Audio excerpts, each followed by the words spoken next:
Hello, welcome to our short tutorial about hosting your own walkabout. My name is Danae Penner, and I'm a program coordinator at Green Action Centre with the Active and Safe Routes to School program. And I'm joined by Sankranti Patel, who is new to our team, who's going to help out with some of the background tech problems if we have any.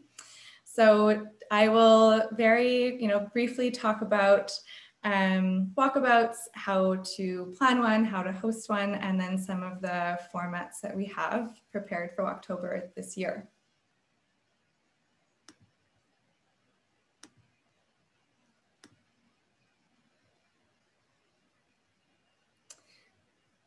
Can you see my screen? Not yet, no. Okay.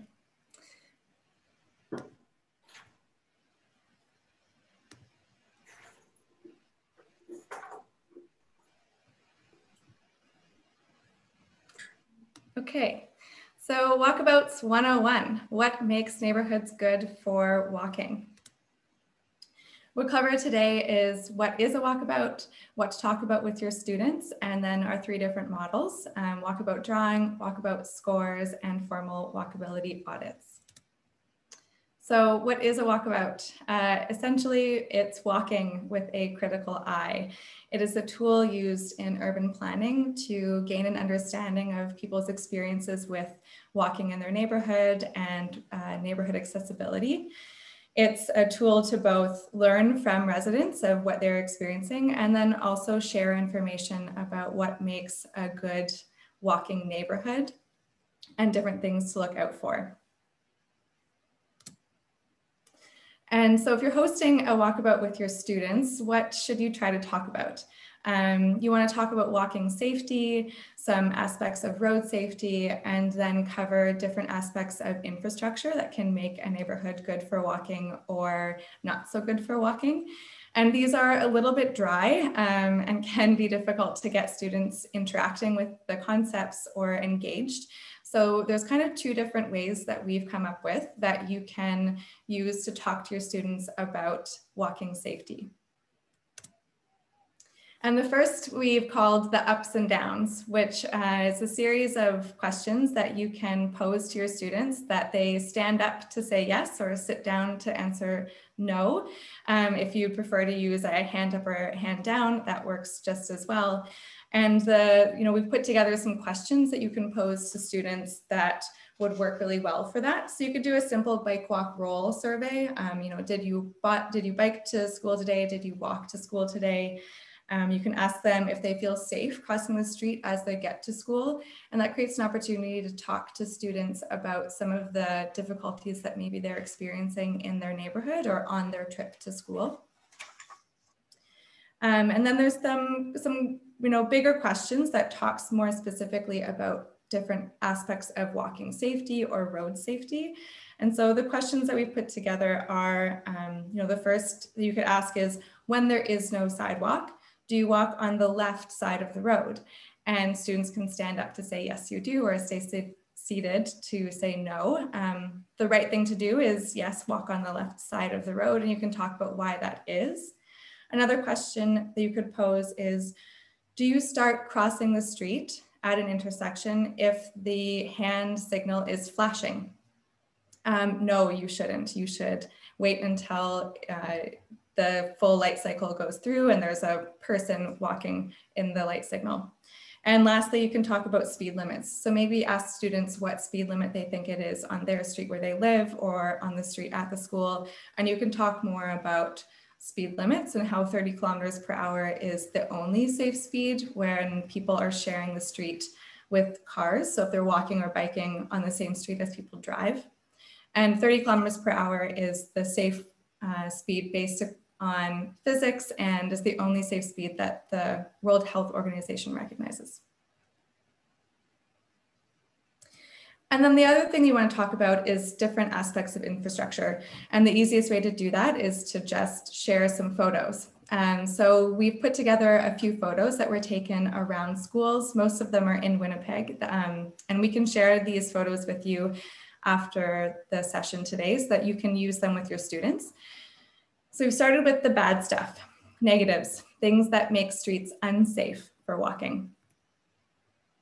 Here we have a crosswalk, which crosswalks are a good thing. However, this one isn't in a really great location. As you can see, the crosswalk doesn't connect to a sidewalk. On the far side, the curb isn't lowered, so it's not an accessible curb, which means that this crosswalk doesn't really lead to anything super safe to continue their walking journey. And they might not be visible to vehicles or cars that are coming down that road at a crosswalk like this. Here you'll see some construction. This is very common in Winnipeg, especially in the summer months at the start of the school year. And the sidewalk here is closed, but there isn't much indication where pedestrians should go or what they should do. So you can talk to your students about what to do if a sidewalk is closed.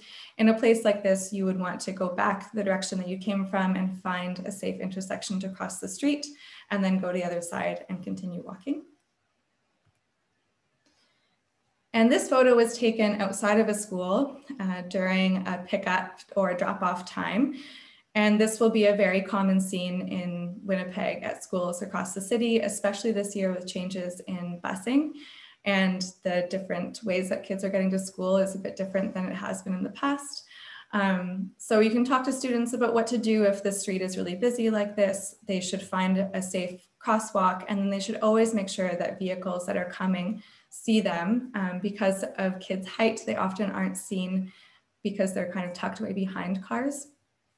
So you can talk about that, and then also talk about maybe some of the specifics of traffic congestion around your school. If there's a spot that you want to highlight or a specific place that you prefer students to be walking or crossing, you can talk to them about that then. And this is a very typical suburban neighborhood across North America, lots of them in Winnipeg, that don't have sidewalks. And so to show a photo like this is really great, because then you can talk to them about how to walk safely on a road that doesn't have sidewalks. And then you want to talk about the good stuff. Make sure that you cover some of the positives or things that make streets safe for walking. So here we have a busy intersection. This is not in Winnipeg, but there's lots of things in place that make it safe for walking, even though you're sharing the street with cars and buses. So you can see that there's paintings on the road, like there's a marking there of where pedestrians are crossing the street. There are pedestrian crossing signals, and lots of space allocated for people to wait midway crossing the street because there's so many lines. They're called pedestrian oases. So you can talk about those different things, maybe find a photo of an intersection nearby if you prefer to have something from Winnipeg. But this is a really good way to highlight that just because you're sharing a street with vehicles doesn't mean that it's not safe to walk there. These are called audible pedestrian signals. We call them chirps, or the chirping sounds when we're talking with kids. They are found on the majority of intersections that have traffic lights. You'll see them all over Winnipeg. A lot of people don't know what these yellow boxes are. They make the sounds that indicate to people who maybe can't see or who are visually impaired when it's safe to cross the street. The sounds go north, south, and east and west. It's an exciting week for Winnipeg because we have finally finished the process of installing audible pedestrian signals on most of our intersections. So that's something you can celebrate with your students this week. And here we have signage for a school zone. So a lot of students wouldn't necessarily know what these signs are. You can show them this photo or go to a school zone sign around your school and talk to them about the 30-kilometer-per-hour speed limit and why that's such a good thing for us to have in front of schools. And lastly, this is the formal term is a pedestrian warning pad.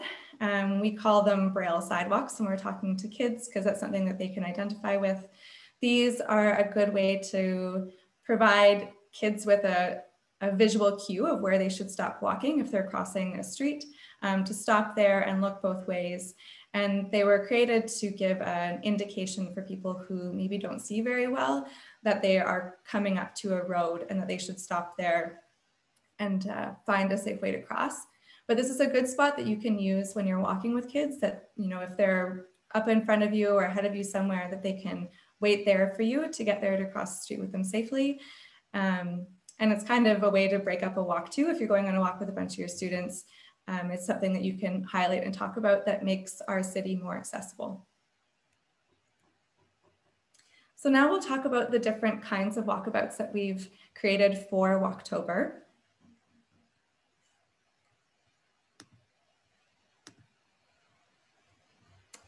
So the first here is our Walkability Scores. This is a method of going for a walkabout that is really good for all ages. Whether they're young students or a bit older students, you can go for a walk and think critically about the different things that you're seeing as you walk. So this is the sheet that we've made. We can share a PDF with you of all of these different kinds of walkabouts. So we've listed a bunch of positives. PDF right now, sorry to interrupt. Sorry, you can't see the PDF? No, sorry. Oh. It's still on the presentation slides. Okay, thanks. I will switch that.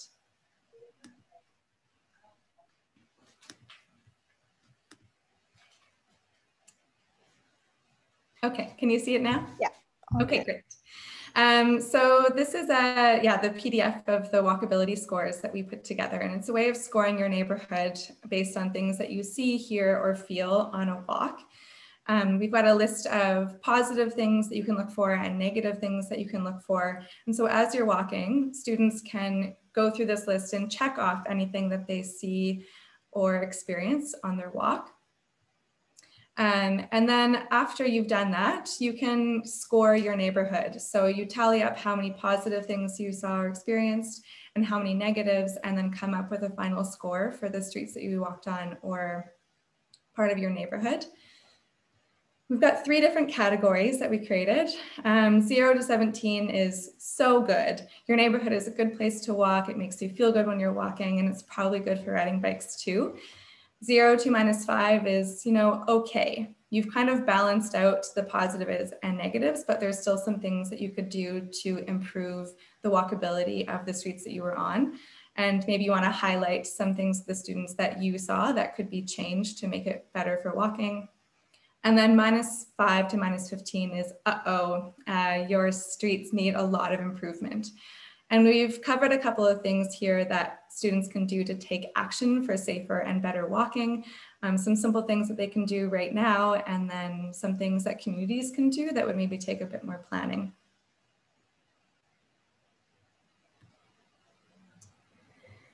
This is our Walktober walkabout drawing.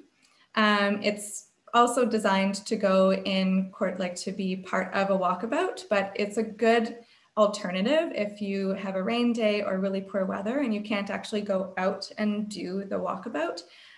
This is a way to think critically about the neighborhood, and you can still share your experiences of things that you've felt or feel about your neighborhood. You can, draw your favorite spot, a place that you felt that there's a lot of traffic, something that makes you feel unsafe. So there's a few different things here just to get kids thinking more creatively about their neighborhood and still share how they feel about the places that they spend time. And lastly, we have a walkability checklist, and this is a formal walkability audit that we've borrowed from the United States. This would work with older students, like probably grade 7 and up. And it's quite detailed. There's a rating scale for a whole list of different things that you can think about, from potholes to dogs that you see on the walk. So there's a lot of really good detail. And I think it's nice to use for older students because it is a bit more challenging. And because of the detail, it makes you think about a lot of different aspects of neighborhoods. And it really highlights neighborhood accessibility. I like that it draws on different aspects aside from just infrastructure too. It talks a lot about feel, litter, and different things that can impact how you feel in a place. And then there's a long list of things that you can do to address each of those different issues. So instead of kind of being like a broad, high level approach, it's really down to the details. So those are kind of the three major approaches that you could use for Walkabout with your students based on your students' age and the kind of time that you might have. And then just my last tip before we wrap this up is kind of some of the basics of how to plan your Walkabout. So the first thing you want to do is pick a route. And to do that, you want to make sure that you include a few different things. And I would recommend that you find an intersection or a street that you will actually cross together on your walk.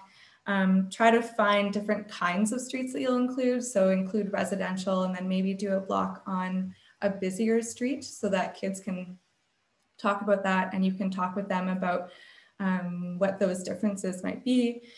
And then it might even be good to include an unsafe spot or an unsafe intersection to highlight things that students should watch out for. And maybe you find an unsafe intersection and can decide together that you actually shouldn't cross there and you can go back to somewhere that's safe.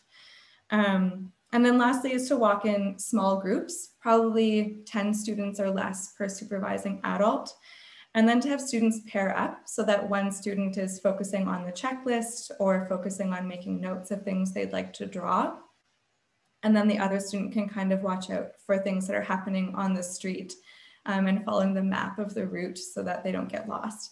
And kind of, you might want to look at some other safety precautions if you're sending students out on their own, give them a time limit, but if you're walking together as a group, to have a good ratio of supervisors to students. So that kind of wraps up all of the different aspects of Walkabouts that we wanted to cover. Thank you for taking a couple minutes to chat with us. And if you have any more questions about having a Walkabout with your students, don't hesitate to reach out. You can email us anytime at asrts@greenactioncentre.ca or find our contact info on the website, greenactioncentre.ca. Thank you very much and happy Walktober.